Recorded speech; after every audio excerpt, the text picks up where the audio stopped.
I'm a few days late to this, not really late to seeing the news, but late to making the video. What's really odd is that Bless is supposed to be going into early access next month, and they haven't really given us too much information on the actual rework that we're supposed to be getting for our region.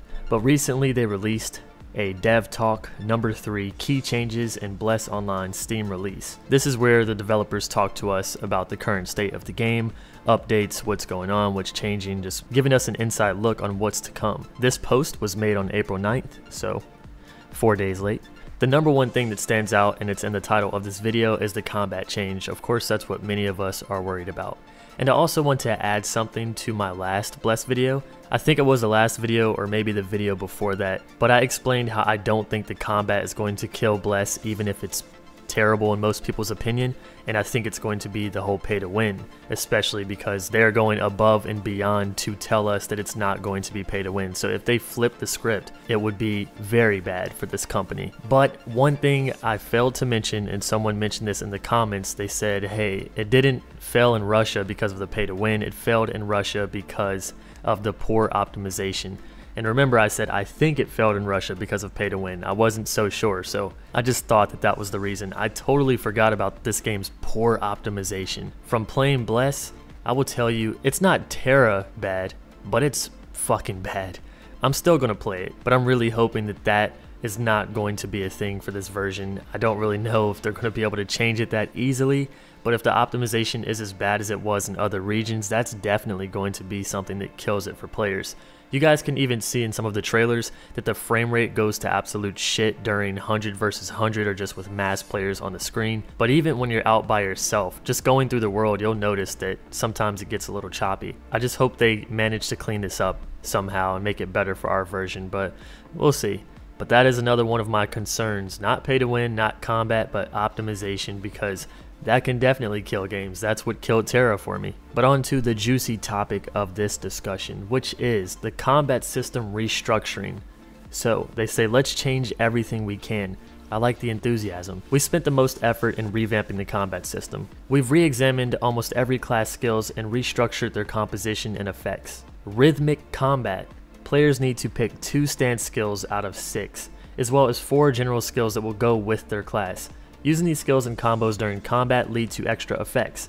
1. Select a stance. 2. Use your starting skill. 3. Use a skill combo. Okay. In combat, there is more action and it has gotten more difficult due to the new dynamic combo system.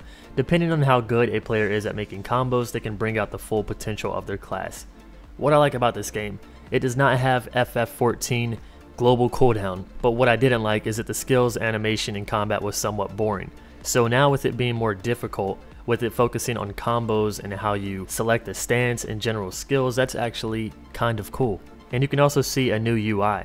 Even though this was taken during development, that improved action bar display does look pretty sexy. Improved floating combat text display. Damn. Now here it is. This is to support my argument from earlier. There is a variety of ways to obtain the gems that are used to level skills. As we aim to avoid pay to win, the amount of money you spend on the game will not affect the amount of gems you can get. So pushing people to party is a thing and it will grant you buffs, which I totally support. I think it's cool when an MMO can be soloed because some of us are just super antisocial even in games, and some of us like to be rogues, especially in PvP games, just, you know, killing people from the shadows. But my favorite aspect of an MMO is party play. So they believe that the best way to enjoy any MMORPG is playing with others. As an incentive for players to play the game with a variety of people, we have decided to introduce party benefits.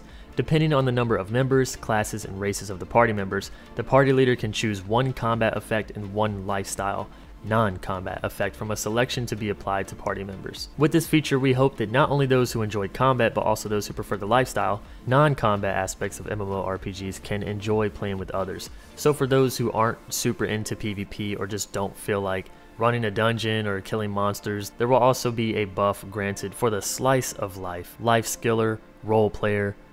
These buffs are for you. There's a little more to this article, but this is what I wanted to focus on today. So the combat rework, little UI rework, and party buffs. I think that's awesome. So let me know what you guys think about all this. What they said about the combat, does that get you excited? Do you feel that the combat is really going to be that much of a difference? the stance and general skills combos, that actually sounds interesting to me, so I can't wait to see what it's like. And the only other thing on my mind is optimization. And with that being said, take care of yourself, and I'll catch you guys in the next video. See you soon, friends.